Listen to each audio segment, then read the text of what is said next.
بسم الله الرحمن الرحيم بسم الله munaasabadan waxaa lagu daafurayay xarunta cusub caafimaadka Hagen Specialist Hospital oo ka mid noqotay xarumaha kale ee caafimaadka ka jira magaalada Baydhabo ee xarunta gobolka Baaya. Daafurka xarunta caafimaadka Hagen ayaa waxaa ka soo qayb galay mas'uuliyiin ka tirsan maamulka Koonfur Galbeed Soomaaliya, maamulka iyo shaqaalaha xarunta, bahda caafimaadka, aqoon-yahano, ganacsato iyo qaybo ka mid ah bulshada magaalada Baydhabo. dhammaan mas'uuliyiintii ka soo qayb gashay munaasabadda ayaa waxay soo jeediyeen baahiyaha loo qabo xarun caafimaad si bulshada wax loogu qabto, waxaana ku jira dhaqaatiir ajaanib ah oo xarunta ka qaban doona daaweynta cudurrada kala duwan. Dr. Mahdi Maxamed Ibrahim, maamulaha guud ee xarunta Hagen Specialist Hospital ahna dhakhtar ku soo takhasusay qaliinada guud, waxa uu ka warbixinayaa howlaha uu qabanayo isbitaalka iyo baahiyaha keentay in laga hirgeliyo magaalada Baydhabo. isbitaalka waliba diyaarsiga qaar oo takhasusiyaasha shan duwan ilaa iyo 6 takhasus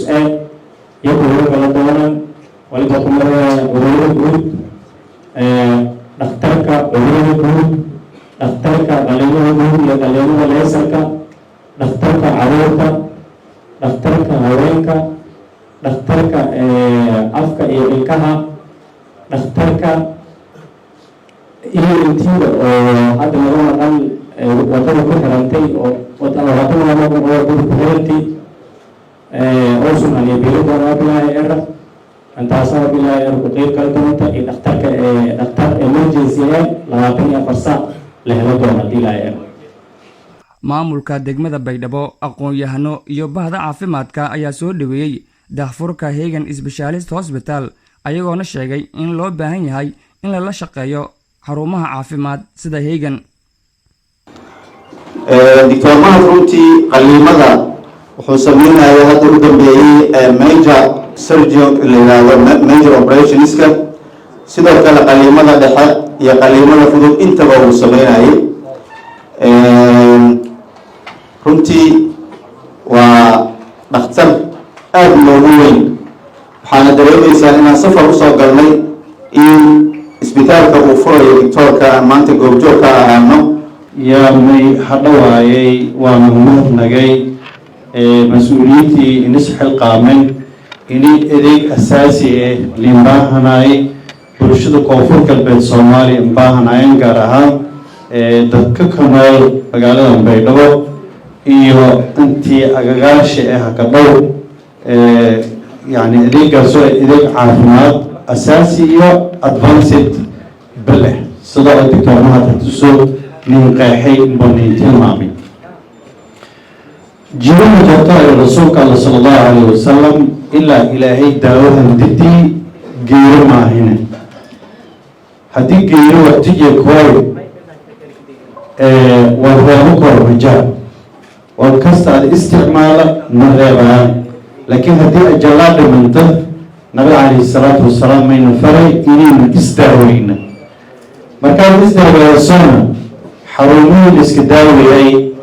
إذا كي علم الاستهوين لها إن الويدي له يا أرض رسول صلى الله عليه وسلم من فري جيت إلى أنك فرح سنة أني isbitaal oo qiimaha lagu furo Baydhabo bulshadan ka nool Koonfur Galbeed, gaar ahaan degmada Baydhabo meelo population kan ka badan markii hamar la furtabo population ka badan ma waa Baydhabo waay baaha caafimaad ku jirta marka dadka ma imbaayna hamar iyo dagaalan haysan أنا أدرس هذا التفاعل لهم رنجيري قالين لا يسرع أن سعودية أن تقول هذا لي ما هي ولا هم رنك صوتي اسبتال اللي شغالي بيدور كفوري مركز أرك توسعت وكذب لي وعن قاضي أنبطوا واحد مركز إيران كفرح سنة برشيد نوردم تا لانك أنا أدرس شغال قرانا لي أدري جاي أو دايورك تكيد إيه وايوس ولا ليس كاس كلا فريال لينجاي كلام اللي يروح دم يراهاي أمبطوا إسبتال heegan specialist hospital raawaya la furi amba tayani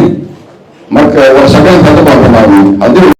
agaasimaha guud wasaaradda caafimaadka koonfur galbeed Dr. Somow iyo wasiirka diinta iyo arrimaha awqaafta koonfur galbeed mudane Nuur Siido Baba ayaa si wada jira u sheegay in xaruntani caafimaad qayb ay ka qaadan doonto horumarinta arrimaha caafimaadka degmada Baydhabo. haddana anaga marka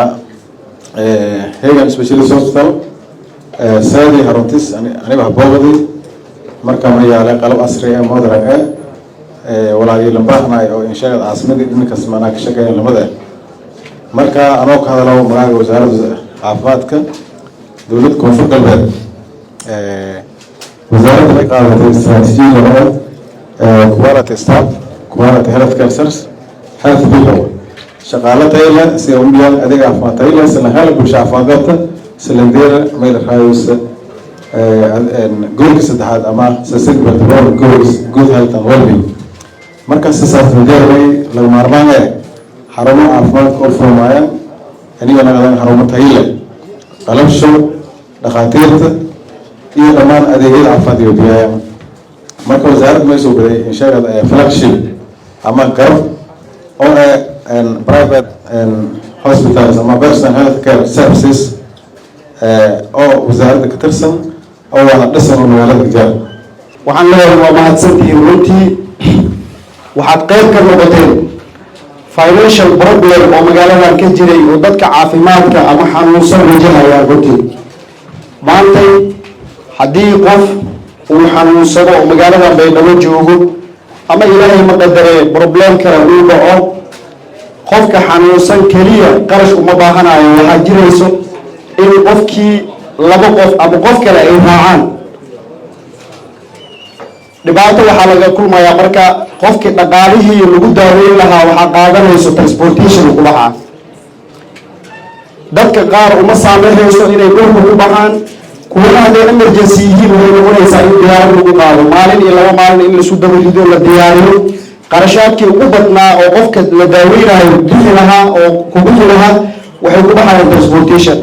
waxaa intaas kadib la bilaaba haddana qiimi qarashkii ku bixi lahaa daaweyntiisa qofka marka ilaahay subxaanahu wa tacaala ayaa mahad u sugnaatay rasuulka sala allahu calayhi wasalam wuxuu yidhi man laa yashkuri naasa laa yashkuri illaah haddii aan inay idin dhihin waa mahadsantihiin